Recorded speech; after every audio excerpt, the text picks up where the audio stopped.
इस कार्यक्रम के पुण्यार्जक हैं साधु सेवा ट्रस्ट। सभी गुरु भक्तों का एक ही प्रण, साधु सेवा और समर्पण।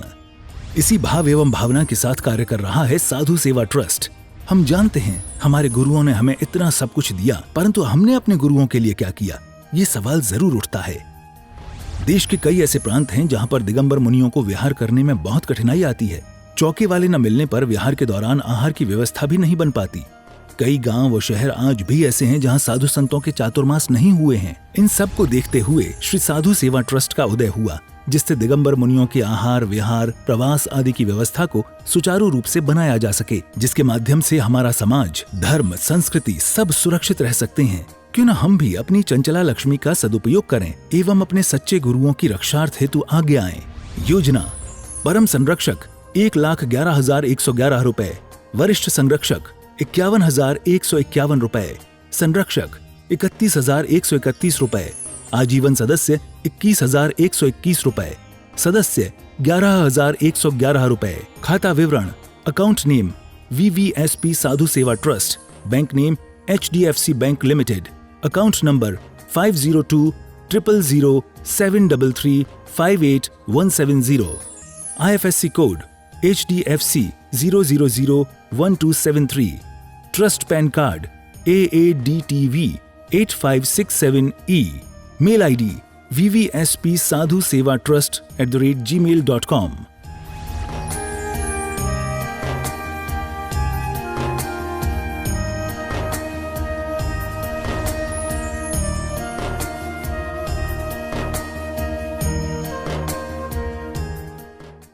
जब हमारे जीवन में अच्छे कर्मों का उदय आता है तब हम खुश होते हैं, प्रफुल्लित होते हैं, आनंद हमारे अंतरंग में होता है, हर्ष, उल्लास, ये सब चीज़ें हमारे अंतरंग में होती हैं। धन, दौलत, ऐशो आराम, ये सब हमें प्राप्त हो जाती है। अच्छे कर्मों की दशा जब हमारे जीवन में आती है तो हमारे रिश्ते अपने आप बनने लग जाते हैं, हमें लोगों को सहारा मिलने लग जाता है, शरीर हमारा हष्ट पुष्ट होता है, चेहरा हमारा खिला खिला होता है, कोई रोग नहीं, कोई बीमारी नहीं, कोई शोक नहीं, कोई दुख दर्द नहीं। लेकिन जब बुरे कर्मों का उदय आता है, सारी चीज़ें हमारी पलट जाती हैं। बैठे बैठे रोग हो गया, बीमारी हो गई, पत्नी शोक में है, बच्चे दुखी हैं, व्यापार गिरता जा रहा है, या फिर घाटा लग गया, दिवालिया निकल गया, मन नहीं लग रहा, बीमारी लग गई है, रोग दुनिया भर के हैं, दवाई भी काम नहीं कर रही, क्या करें। बुरे कर्मों के समय में यही सब होता है। और जब बुरे कर्मों की दशा आती है तब हम विचलित हो जाते हैं, हम सोचते हैं करें क्या, परेशान हो जाते हैं, शरीर हमारा काम नहीं करता, बुद्धि भी काम नहीं करती है। कमजोरी आने के कारण अंतरंग से कुछ करने का मन करता है लेकिन शरीर से कुछ नहीं कर सकते। कमजोरी हमें तोड़ देती है। जब बुरे कर्म उदय में आते हैं, उन बुरे कर्मों की दशा ऐसी होती है वो हमें चारों खाने चित करके मारती है। दिवालिया निकल गया है, लोगों ने बोलना छोड़ दिया है, शरीर ने काम करना छोड़ दिया है, मन अच्छा नहीं है, मेंटलिटी खराब हो गई है, विचार नकारात्मकता की ओर जाते जा रहे हैं, अच्छे सुविचार भी नहीं बन पा रहे। ऐसे समय में हम क्या करें। और जब बुरे कर्मों की दशा आती है तो व्यक्ति फिर क्या करता है, एक ही काम करता है, भगवान के दरबार पे जाता है और भगवान के द्वार पे जाकर के गुहार लगाता है। और उसके साथ साथ भगवान के द्वार पे नहीं, अन्य दरबारों पे भी जाता है, वहाँ पर जाकर के गुहार लगाता है, चिल्लाता है, लेकिन कर्मों की दशा ऐसे नहीं पलटती। फिर सवाल खड़ा होता है कि कर्मों की बुरी दशा से कैसे बचें। कर्मों की बुरी दशा प्रत्येक व्यक्ति के जीवन में आएगी। ऐसा कोई व्यक्ति नहीं है जिसके जीवन में कर्मों की दशा नहीं, या तो पहले आएगी या बाद में आएगी या चल रही होगी। कर्मों की बुरी दशा जब हमारे जीवन में आती है तो हम परेशान हो जाते हैं। जब हमारे बुरे कर्मों की दशा शुरू होती है तो वह दशा दर्शाती है कि हमारे अब पाप कर्मों का समय आ गया, बुरे कर्मों का समय आ गया। जो हमने बुरे कार्य किए थे उन कर्मों को अब हमारे भोगने का समय आ गया। यही कहो कि हमारे पाप का घड़ा भर गया है, अब वो भरने के बाद फूट भी गया। अब हमारे कर्म निकल के आ रहे हैं, शरीर में बीमारी है। पति को दिखाने गए थे, पत्नी ने कहा डॉक्टर साहब एक बार मुझे भी देख लो, मेरे पेट में भी रोग है। डॉक्टर ने कहा पति का ऑपरेशन बाद में होगा, पहले तुम्हारा होगा। क्या? Bypass surgery. ये कर्म बैठे बैठे व्यक्ति को दुखी कर देते हैं। फिर इस कर्मों की दशा से कैसे बचें? तो महानुभाव 4 उपाय हैं कर्मों से बचने के। पहला उपाय है जिनेंद्र भगवान की भक्ति। भगवान की भक्ति विधान है, अनुष्ठान है, पूजा है, अर्चना है, यात्रा है। इन सब को करके हम अपने कर्मों की निर्जरा को कर सकते हैं। सबसे अच्छा उपाय है भगवान की भक्ति। जैसे बच्चों को डांट दो, पीट दो, तो छोटा सा बच्चा डर करके अपने पिताजी की गोद में चला जाएगा, पापा पापा मुझे बचा लो, बंदे ने मुझे मार दिया। और जैसे ही पिता की गोद में जाएगा उसमें ताकत आ जाती है और वो लड़ लेता है। ऐसे ही जब हमारे कर्मों की बुरी दशा आए, हमें लगे हम रोगी हैं, बीमारी से ग्रस्त हो चुके हैं, या फिर हमारे को लग रहा है कि हमारा बुरा समय आ गया है, व्यापार नहीं चल रहा है, घाटा लग रहा है, ऐसे समय में सीधा सीधा उपाय है। जैसे बच्चा पिता के पास चला जाता है, उसे ताकत मिल जाती है, ऐसी भगवान के पास चले जाओ, उनकी शरण में चले जाओ और बस समझ जाओ कि हमारे बुरे कर्म का उदय है, पाप कर्म का उदय है। अच्छे कर्म करने शुरू कर दो। कौन से? भगवान की भक्ति, भगवान की अर्चना, भगवान की पूजा, विधान, अनुष्ठान, यात्रा। क्योंकि आपका ये बुरा समय है। जैसे ही बुरा समय आएगा आपसे अच्छी क्रिया, ये भी याद रखना, बुरे समय में अच्छी क्रियाएं भी नहीं होती। बुखार आ गया, 2 बुखार है, बिस्तर पे पड़े हैं, सोच रहा है मंदिर चला जाऊं, लेकिन वो व्यक्ति मंदिर नहीं जा सकता। 10 लक्षण का समय है, पेट में रोग है, सोच रहे हैं व्रत कर लें, उपवास कर लें, लेकिन कुछ नहीं कर सकता। दान देने का मन है, पंच कल्याणक हो रहे हैं, मंदिर बन रहा है, दान देने का मन है, लेकिन क्या करें, किसी ने पैसा मार लिया, किसी ने देना है दे नहीं रहा, या फिर घाटा लग गया, दिवालिया लग गया। चाह करके भी धर्म नहीं कर सकते। लेकिन ये उपाय हैं, हमें पुरुषार्थ तो करना पड़ेगा। पुरुषार्थ हमारे कर्मों को तोड़ता है। इसलिए पहला उपाय है कर्मों की दशा से बचने का, भगवान की भक्ति। दूसरा संत समागम, संतों की सेवा, माने साधुओं का आहार कराओ, साधुओं का विहार कराओ, साधुओं की सेवा करो। जितने कर्म साधुओं की सेवा से कटते हैं उतने कर्म किसी दूसरी चीज़ से नहीं कट सकते। भगवान की भक्ति व्यक्ति आधा घंटा करेगा, 1 घंटा कर लेगा, 2 घंटा कर लेगा, लेकिन साधु की सेवा वो पूरे दिन भी कर सकता है, महीनों कर सकता है, वर्षों तक कर सकता है। इसलिए साधु समागम, साधु का सत्संग, गुरुओं की शरण में रह कर के हम अपने कर्मों की निर्जरा कर सकते हैं। उसके साथ साथ साधर्मी की मदद करके, साधर्मी की मदद करने के बाद हम अपने कर्मों की निर्जरा कर सकते हैं, अपने कर्मों को पलट सकते हैं। साधर्मी के सुख दुख में शामिल होकर के हम सहभागी बन सकते हैं। उसकी शुश्रूषा, उसकी सेवा, इन सब से साधर्मी दुखी है, भैया क्या बात है, मेरी बेटी की शादी नहीं हो रही, कोई बात नहीं, मेरे पास पैसा है, मैं खुद दुखी हूँ, मेरी बेटी का रिश्ता टूट गया, उसकी शादी हो गई थी, उसके पति ने उसे धोखा दे दिया, तलाक होने की नौबत आ गई, कोई बात नहीं, मेरी बेटी नहीं भोग पाई, कोई बात नहीं, मैं तुम्हारी बेटी को सुखी रखूँगा, तुम्हारी बेटी के लिए मैं सब कुछ करूँगा, चिंता मत करो, तुम शादी कराओ, ठाट बाट से कराओ। पहले के सेठ लोग सुखी रहते थे, पैसा होता था, सुखी भी थे। आज व्यक्ति पैसा तो है लेकिन सुखी नहीं है। कारण वो गुप्त क्रिया जो होती थी वो काम नहीं करते आज के लोग। गुप्त क्रिया, मान लो कोई विधवा है, उस विधवा का राशन पानी देना, उसकी जीवन क्रिया में सहभागी बनना। कोई गरीब है, उस गरीब की मदद करना, पहले ही क्रिया हुआ करती थी, गुप्त रूप से हुआ करती थी, किसी को पता भी नहीं चलता था। लेकिन आज ऐसा नहीं है, आज नहीं होती, आज भी होती है, लेकिन आज इसकी गिनती कम हो गई है। इसलिए व्यक्ति दुखी है। गुप्त रूप से क्रियाएं हुआ करती थी। कोई लड़का, कोई साधर्मी, कोई बच्चा, कोई दुखी है तो उसकी चिंता मत करो, किताबें नहीं है, कोई बात नहीं, तुम किताबें खरीद के लाओ, पैसे मैं दूंगा। या फिर कोई महिला है तो पता लग गया कोई गरीब बच्चा है या कोई महिला गरीब है, चिंता मत करो, तुम अपनी बेटी की शादी करना, मैं अपना गहना दे दूंगी, चिंता मत करो, तुम करो। पति को पता भी नहीं लगने दिया, शादी करा दी, और ठीक है जैसे तैसे पैसा जोड़ जाड़ करके गहना फिर वो कबूल कर लिया। इससे साधर्मी की मदद होती है, उसके दुख में सहभागी बन करके हम अपने दुखों की निर्जरा कर लेते हैं, अपने दुखों को कम कर लेते हैं। मानुभाव, अगर कर्मों की दशा को बदलना है, कर्मों की बुरी दशा को बदलना है, तो उसका उपाय है सहधर्मी की सुख में दुख में हर चीज़ में सहभागी बन करके। सुख में शामिल हो गए, जरूरी नहीं है सुख में शामिल होकर के तुम्हारे बुरे कर्म कट जाएं, क्योंकि सुख में तो हर कोई शामिल हो जाता है, मेन सबसे बड़ी बात यह है कि दुख में शामिल होना। शामिल भी ऐसे नहीं है रो रो के चिल्ला चिल्ला के गला फाड़ फाड़ करके चला गया मर गया, ऐसे नहीं भैया। चिल्ला करके चीख करके कुछ नहीं है। उसकी मदद कितनी करी है आपने। पहले बहू बेटियाँ हुआ करती थी, घर मोहल्ले में कोई बुजुर्ग महिला भी हुआ करती थी। अगर कोई महिला बुजुर्ग है तो बहू बेटी या अपनी बहन घर की जो लड़कियां हैं सुबह उठ करके नहा धो करके सीधा उनके घर में जाती थी। अम्मा कौन है। कुछ नहीं, मैं आई हूँ तुम्हारे कपड़े धोने के लिए। खुश हो जाया करती थी। मोहल्ले की वो बूढ़ी अम्मा लोगों को दिल से दुआ दिया करती थी। उसके जाने के बाद पूरा मोहल्ला सुनसान हो जाया करता था। और मोहल्ले में कोई व्यक्ति यात्रा पे चला गया, बाहर चला गया, तो उस बूढ़ी महिला का भी मन नहीं लगता था। लेकिन आज हम चाहते तो बहुत कुछ है, लेकिन करना कुछ नहीं चाहते। कर्मों की दशा को, बुरे कर्मों की दशा को अगर पलटना है तो उन बुरे कर्मों की दशा को पलटने के लिए हमें साधर्म्य की मदद भी करनी होगी। उसके दुख में पहले सहभागी बनना होगा, फिर हमें उसके सुख में भी सहभागी बनना होगा। ऐसा नहीं है सुख में सहभागी माने शादी हो रही है, उस शादी में, ब्याह में, या फिर उसके जो अनुष्ठान है, विधान है, उन सब में सहभागी बनकर के हम लाभ ले सकते हैं। महानुभाव, जितना इस तन से कर जाओगे उतना आप कर्मों को काट लोगे।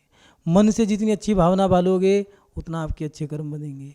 जितना आप अपने शरीर से, मन से, वचन से, काया से अपने धन का सदुपयोग कर लोगे उतने आपके कर्म अच्छे बन जाएंगे। बाकी बुरे कर्म तो प्रत्येक क्षण बनने के लिए तैयार हैं। इसलिए कर्मों की बुरी दशा से बचने के लिए पहले बताया जिनेंद्र भगवान की भक्ति। दूसरा उपाय संतों की सेवा शुश्रूषा। तीसरा साधर्मी की मदद करना। और चौथा उपाय है अपने जीवन में दान करके हम अपने कर्मों की दशा बदल सकते हैं। लोग कहते हैं दान करोड़ों का ही लगता है क्या। करोड़ों का ही दान नहीं होता, कभी कभार छोटी चीज़ का भी दान हो जाता है। कैसे, पुरानी बूढ़ी महिला है, अभिषेक मंदिर में गई अभिषेक देखने के लिए, और युवा से कह दिया अरे बेटा एक काम कर, ये कुछ सरसों वो केसर के दाने हैं, इनको घिस करके लिया, धो करके घिस करके ले आया। क्या करूँ अम्मा। कुछ नहीं, ये भगवान विराजमान होंगे, इनके नीचे लिख दे श्री। उनने लिख दिया। अब वो तो त्यौहार मना रही है, वो तो कह रही मेरा तो हो गया कल्याण, मेरा तो बेड़ा पार हो गया। क्यों, बस मेरा जो सरसों वो केसर के जो दाने थे वो काम आ गए। इसलिए दान ऐसा ही नहीं है मंदिर बना करके दान होता है। दान करोड़ों का नहीं, दान कभी कभार 1 रुपये का भी बहुत बड़ा होता है। पीसनहारी की मनिया ने क्या दान दिया होगा। सोचो, विचार करो, उस समय में वो पत्थर के पाषाण की मूर्ति कितने की होगी। लेकिन भावनाएं बड़ी प्रबल थी। एक छोटे से पाषाण ला करके उसने अपनी कुटिया में विराजमान कर लिए, और उसका फल ही मिला। आज जबलपुर में 33 गगनचुंबी मंदिर बन गए। लेकिन उस पीसनहारी की मनिया जैसा मंदिर वो टक्कर नहीं दे सकता कोई मंदिर। ऐसी चमत्कारी मूर्ति है, उसमें क्या है, लोग कहते पता नहीं क्या है, इसमें कुछ नहीं है। उस बूढ़ी महिला की सच्ची श्रद्धा भावना है। महानुभाव, अपने जीवन में जो आपने इकट्ठा किया है, उस इकट्ठे की हुई धनराशि में से जो आपका ईमानदारी का है, उस ईमानदारी के धन को अपने धर्म में लगा करके आप अपने कर्मों की निर्जरा कर सकते हैं। महानुभाव, सबसे अच्छा उपाय है, पूज्य गुरुदेव बताया करते हैं, कछुए के पास जाओगे तो कछुआ जैसे ही तुम्हारे पैरों की चाप सुन लेगा कोई आ रहा है तो अपने कवच में घुस जाता है। ऐसे ही कछुआ बन जाओ। बुरे समय आ गया है, बुरा पाप कर्म का समय आ गया है, बुरे कर्म आ गए हैं, तो समझ जाओ कि तुम्हारे पाप कर्मों की सजा का समय आ गया। अब क्या करें, तो भैया उस समय कछुए बन जाओ। बस अपने अंतरंग में चले जाओ, अपने आत्मा में चले जाओ। जितना धर्म कर सकते हो उस धर्म करके अपने कर्मों की निर्जरा कर लो। महानुभाव, रावण था, रावण ने मुनि महाराज को कैलाश पर्वत सहित उठा करके फेंकने की भावना भाली थी, लेकिन रिजल्ट क्या मिला, उसी समय नरक गति का बंध बांध लिया। उस नरक गति के बंध को काटने के लिए शांतिनाथ भगवान की ऐसी भक्ति करी, ऐसी तीर भक्ति करी, आप नहीं कर सकते। बीणा का तार टूट गया, हाथ की नस निकाल ली और नस निकाल करके बीणा के तार में लगा दी। उसे यही नहीं पता है क्या हो रहा है क्या नहीं हो रहा, वो तो अपने में मस्त है। इसलिए जब पाप कर्मों का उदय आए तो अपने कर्मों की निर्जरा करने के लिए भगवान की भक्ति में लीन हो जाओ। कछुए की तरह अपने अंतरंग में चले जाओ, जितनी शांति मिलेगी शायद दोबारा नहीं मिल सकती। और दूसरा उपाय एक और है, भगवान की भक्ति के साथ साथ अर्चना, विधान, अनुष्ठान क्यों किए जाते हैं? कर्मों की निर्जरा के लिए विधान किए जाते हैं, अनुष्ठान किए जाते हैं, जिससे कि आपका विधान करने से, अनुष्ठान करने से तन मन धन संपूर्ण सर्वस्व धर्म में लग गया है। बस कोटि भट्ट ने क्या किया, मैना सुंदरी कोटि भट्ट श्रीपाल ने मुनि महाराज को जहाज समुद्र में फेंक दिया था उठा करके। कोड़ी कह दिया था, क्या चीज़ थी जो उसने नहीं करी थी मुनि महाराज के साथ, लेकिन नियम लिए, नियम तोड़ दिए, मुनि महाराज की निंदा कर दी, उठा करके पानी में फेंक दिया। रिजल्ट क्या मिला, जहाज से फेंक दिया उसको। मुनि महाराज को भांड कह दिया, उसको भी भांड कहा। मुनि महाराज की निंदा कर दी, कोड़ हो गया। कोड़ी कहा था, कोड़ी हुआ। जैसा हम करेंगे, ये तो जीवन तो कुएं की आवाज़ की तरह से है, जैसा करोगे वैसा मिलेगा। तुमने किसी की टांग तोड़ी होगी तो तुम्हारी टांग टूटेगी, तुमने किसी की आंख फोड़ी है तो तुम्हारी आंख फूटेगी। नियम है, जैसा करोगे, जैसी करनी वैसा फल, आज नहीं तो वरना कल मिलेगा, फल मिलेगा, कोई नहीं छोड़ सकता। तुम जैसा करोगे, कुछ लोग काला बाजारी का काम करते हैं, कोई बात नहीं, काला बाजारी का कर लो, खूब कमाया खूब कमाया खूब कमाया, लेकिन एक ही झटका लगा, जितना कमाया सब गवाया एक झटके में। इसलिए ऐसा काम मत करो, भगवान की भक्ति करके अपने कर्मों को नष्ट करने की कोशिश करो। मानुभाव, कर्मों की अच्छी दशा में ऐसे काम मत करो जिससे बुरे कर्मों की दशा में आपको खून के आंसू रोने पड़े। अपने जीवन में देवशास्त्र गुरु की निंदा मत करना। ये विशेष बातें हैं, लिख लेना, काम आएगी, कि अपने जीवन में कभी भी देवशास्त्र गुरु की, अपने धर्म की निंदा मत करना। कर्मों की दशा से बचना है, बुरे कर्मों की दशा से बचने का एक ही उपाय है, कभी भी धर्म से विपरीत मत चलना। दूसरी बात, भगवान की अभिनय गलती से मत करना। आज के समय में लोग जब मंदिरों में लड़ते हैं, झगड़ते हैं, अपने गुरु के आगे ही लड़ते हैं, झगड़ते हैं, गुरुओं का अपमान करते हैं। कभी सुनने में आता है कि गुरु के साथ ऐसा कर दिया, किसी ने गुरु को कपड़े पहना दिए, किसी ने मार दिया, किसी ने उनके साथ असभ्य व्यवहार कर दिया, या मंदिर में लड़ाई होगी, झगड़ा हो गया।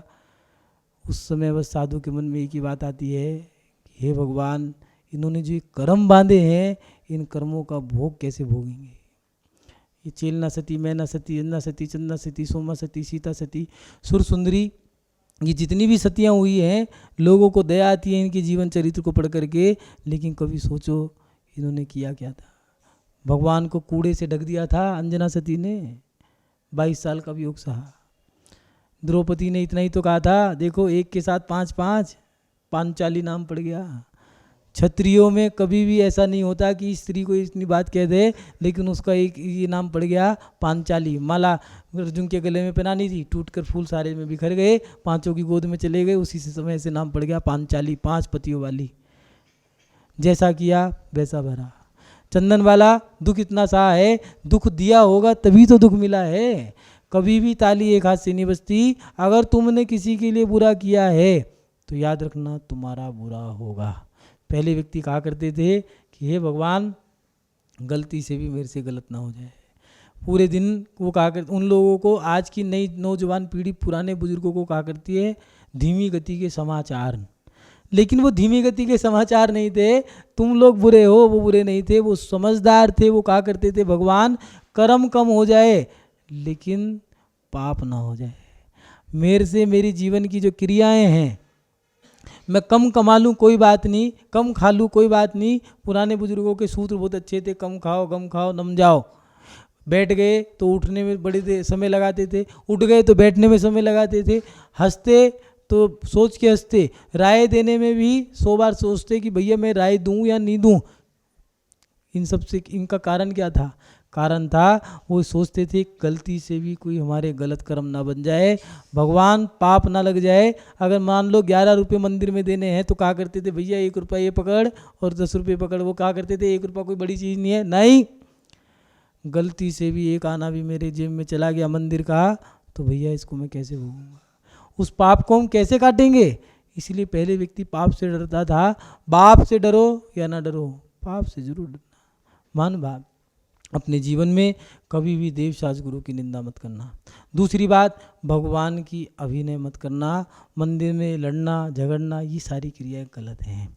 उसके साथ साथ मंदिर में बैठे हैं, हाथ ऐसे रखा है, कोई पैर फोल्ड करके पैर पे सर हाथ रख के सर पे सर लगा करके बैठे हैं, सोफे पे बैठे हैं, स्टूल पे बैठे हैं, कुर्सी पे बैठे हैं। अरे तुम बीमार हो तो ठीक है, अपाहिज हो, लाचार हो, कोई बात नहीं, लेकिन अगर अपाहिज नहीं हो, लाचार नहीं हो और भगवान से ऊंचे बैठे हो तो सोचो जिन 3 लोग के नाथ के सामने दिया है, माथा सर भी नीचे लगाओ, माथा नीचे लगाओ, नाक भी नीचे लगाओ, अष्टांग नमस्कार करो, नाक रगड़ो और फिर वहाँ पर तुम जाकर के सोफे पे बैठ जाओ तो सोचो कितने कर्म बनेंगे। इसलिए अपने जीवन में कभी भी भगवान की अभिनय न करना और उसके साथ साथ गुरुओं में भेदभाव मत करना। कहते हुए दुख होता है, आज के समय का व्यक्ति गुरुओं में भेदभाव करने लग गया। अरे क्या वो दिगंबर संत निर्गंथ साधु, वो साधु तो ऐसे हैं जहाँ जाते हैं हवाएं फिजाएं महकने लगती हैं, लोग चहकने लगते हैं। सही बताएं तो गुरु के जाने के बाद नगरी से रौनक चली जाती है, पकवान भी फीके लगने लगते हैं। गुरु के होने पर तो चलो ठीक है भैया, कोई संकट आ गया चलो मुनि महाराज विराजमान है उनके पास जाएंगे, कोई हारी बीमारी हो गई महाराज जी के पास आशीर्वाद ले आओ, कोई बात नहीं, कोई विधान करना अनुष्ठान करना है, कोई भूल चूक हो रही हो महाराज जी के पास चले जाओ, कोई बात नहीं। लेकिन मुनि महाराज ही नहीं होंगे तो कहाँ जाओगे। इसलिए मुनि महाराज में कभी भेदभाव मत करो। कई बार सुनने में आता है कि उन्होंने कह दिया कि भैया ये वाले महाराज जी आएंगे तो ही चौका लगाएंगे, वो वाले आएंगे तो चौका लगाएंगे। क्यों भैया, अगर मुनि महाराज ने ये सोच लिया कि ये भक्त आएगा तो ही आशीर्वाद दूंगा तो कैसा लगेगा। कभी कभार लोगों को लगता है कि मुनि महाराज तो पैसे वालों को ही आशीर्वाद देते हैं, हमें तो देते ही नहीं। तो भैया तुमने भी तो भेदभाव किया है, अब उन्होंने कर दिया तो तुम्हें बुरा लगने लग गया। इसलिए मुनियों में भेदभाव मत करो। साधु में भेदभाव करने से कर्म बढ़ते हैं, बुरे कर्म बनते हैं, अच्छे कर्मों का नाश हो जाता है। इसलिए हमें अच्छे कर्मों का नाश नहीं करना, हमें अच्छे कर्म बढ़ाने हैं। पूज्य आचार्य भगवान कुंदकुंद स्वामी जी ने कहा है, पुण्यम करो पुण्य करो, पुण्य कर्मों की बढ़ोतरी करो। महानुभाव, मंदिर में साधुओं के साथ भेदभाव ना करें, उसके साथ मंदिर का या धर्म का निर्माल्य सेवन ना करें। कर्मों को बांधने में कभी कभार अच्छे कर्म का जब उदय आता है हम ऐसे मदहोश हो जाते हैं, हम ऐसे हो जाते हैं कि सोचते हैं कि बस हमसे बड़ा पुण्यात्मा कोई नहीं है, और उस पुण्य कर्म के उदय में हम ऐसे काम कर जाते हैं जिससे हमें दुख भोगने पड़ते हैं। इसलिए कभी भी भीख मांग लेना, लेकिन मंदिर का निर्माल्य मत खाना। कई बार सुनने में आता है कि मंदिर का हिसाब मांगा लेकिन नहीं मिला, एक बार मांगा, 10 बार मांगा, 1 साल मांगा, 10 साल मांगा, 20 साल मांगा, हिसाब ही नहीं मिला, लोगों ने मांगना बंद कर दिया। क्यों? क्योंकि वो कहीं ना कहीं गड़बड़ थी। इसलिए निर्माल्य सेवन मत करना। निर्माल्य सेवन का दुष्परिणाम इतने हैं, आचार्य कुंदकुंद स्वामी जी का रहनसार पढ़ लेना। जो लोग निर्माल्य का सेवन करते हैं रहनसार को पढ़ लेना, ऐसी ऐसी बातें लिखी हैं, लूता की, छह की, भगंदर की, ऐसी ऐसी बीमारियां होती हैं। पाइल्स की बीमारी है, लीवर खराब है, लीवर सड़ गया है, पेट में गुर्दे खराब हैं, हार्ट खराब है। ये किनको होते हैं? जिनके कर्म बुरे हैं, ये सब बीमारियां उनको होती है। देखना, जो पुण्य आत्मा होते हैं 80 साल की उम्र हो गई, 85 साल की उम्र हो गई, 90 साल की उम्र हो गई, लेकिन 90 साल की उम्र तक में भी ना तो कोई दांत गिरा, ना कोई बीमारी है, अपना काम स्वयं कर रहे हैं, हाथ पैर चल रहे हैं, बोल रहे हैं, देख रहे हैं, सुन रहे हैं, धर्म कर रहे हैं, शुद्ध भोजन कर रहे हैं, रात्रि भोजन का त्याग है, जिमिकंद का त्याग है, बाजार का त्याग है, सारी वस्तुओं का त्याग है, अपना धर्म ध्यान कर रहे हैं, पूजा पाठ कर रहे हैं, कोई विघ्न नहीं, कोई अड़चन नहीं। ये सब क्या है? ये पुण्य का फल है। और पाप के फल कैसे हैं? पाप के फल ये हैं, पैरालाइज हो गया है, हॉस्पिटल में पड़े हैं, वेंटिलेटर पे पड़े हैं, सड़ रहे हैं, मर रहे हैं। एक व्यक्ति के 5-5, 7-7 ऑपरेशन हो गए, दोनों घुटने के ऑपरेशन हो गए, रीढ़ की हड्डी का ऑपरेशन हो गया है, पैर का ऑपरेशन हो गया है, पंजे का ऑपरेशन हो गया है, बाईपास का ऑपरेशन हो गया है, दोनों आंखों के मोतियाबिंद का ऑपरेशन हो गया है। वो कह रहे हैं हे भगवान मुझे उठा ले। भगवान नहीं उठाएगा, अभी तुम्हें भोगना पड़ेगा। जो तुमने कर्म बांधे हैं उनकी सजा तो भोगनी पड़ेगी। इसलिए गलती से भी निर्माल्य का सेवन मत करना, बुरे कर्मों की दशा से बचना है। तो महानुभाव ये बातें लिख लें कि अपने जीवन में अगर बुरे कर्मों से बचना है तो अपने जीवन में भगवान की भक्ति करें, संतों की सेवा करें, उसके साथ साथ साधर्मी की मदद करें। दान करके आप अपने बुरे कर्मों की दशा से बच सकते हैं। और विशेष बातों में जो आपको बताया है वो अंतिम बात एक और है, किसी के दिल को ना दुखाएं। आज के समय में व्यक्ति जवानी के जोश में, पैसे की मदहोश में, धन दौलत के ऐशो आराम की मदहोश में आकर के या अपनी सुंदरता के अहंकार में आकर के व्यक्ति लोगों का दिल दुखा देता है। बुजुर्ग को बुजुर्ग नहीं समझता, दलित को दलित नहीं समझता है, उसका कर्म ऐसा बनता है। किसी ने कहा है कभी किसी गरीब की हाँ मत लेना, कभी किसी बुजुर्ग की या फिर किसी रोगी की हाँ मत लेना। वैदिक परंपरा में कहा है कि कभी किसी का श्राप मत लेना, इस आह को ही मुस्लिम धर्म में कहा है कि बद्दुआ मत लेना। जैन धर्म में कहते हैं कभी किसी जीव का दिल मत दुखाना। जीव का दिल दुखा करके जो बद्दुआ मिलती है, जो कर्म बनते हैं, वो कर्म बड़े बुरे होते हैं। जो बच्चे माता पिता को छोड़ करके विदेश चले जाते हैं, उनके माता पिता कैसे तड़पते होंगे। जिन माता पिता ने बचपन में, जो उनके बचपन में ही सपना देख लिया कि मेरा बेटा बड़ा होगा, मैं उसकी बहुत चाव से शादी करूंगी, ब्याह करेंगे, उनको ऐसे रखूंगी वैसे रखूंगी, जब बहू आएगी तो मैं उसके साथ ऐसा करूंगी। लेकिन वही बच्चा अपनी मनपसंद से भाग करके शादी कर ले या विदेश चला जाए, तो सोचो उनकी माँ की या उनके पिता के दिल से दुआ निकलेगी? नहीं निकलेगी। 100% बद्दुआ ही निकलेगी। वो जो आह निकलेगी वो आह ऐसी है, वो ही हमारे बुरे कर्म बनने की क्रिया है। क्यों? क्योंकि तुमने उन्हें छल किया है, कपट किया है। इसलिए कभी किसी जीव का दिल मत दुखाओ।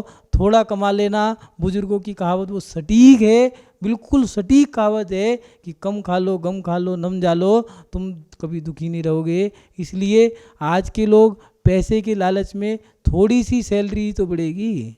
भारत में मान लो 1 लाख रुपए मिल रहे हैं, विदेश में जाकर के 1.5 लाख का पैकेज है। बात तो वही पड़ी, मात्र 50,000 रुपये के कारण आपने अपने माता पिता को छोड़ दिया, अपने भाई बहन को छोड़ दिया, कुटुंब परिवार को छोड़ दिया, अपने देवशास गुरु को छोड़ दिया। इसलिए कभी भी जीवन में जीवों पर करुणा नहीं कर सकते तो कोई बात नहीं, जीवों के दिल मत दुखाना। अपने जीवन में धर्म नहीं कर सकते, लेकिन धर्म का अपमान मत करना। गुरु की सेवा नहीं कर सकते तो उनकी निंदा मत करना। जिन लोगों ने गुरुओं के साथ दुष्कर्म किया है, उनके घरों के अंदर आज क्या हालत है देखना। जिन्होंने गुरुओं के ऊपर उपसर्ग किया, ऐसा नहीं चौथे काल में हो, पंचम काल में हो, या पंचम काल में या चौथे काल में जिन्होंने भी गुरुओं के ऊपर उपसर्ग किया है, धर्म की विपरीत काम किया है, उनकी किसी की भी गति सुगति नहीं हुई। कर्मों ने उनको ऐसा निचोड़ा है, ऐसा धुतकारा है कि उनकी एक नहीं कई योनियां खराब हो गई, कई नस्लें खराब हो गई। इस कार्यक्रम के पुण्यार्चक थे साधु सेवा ट्रस्ट।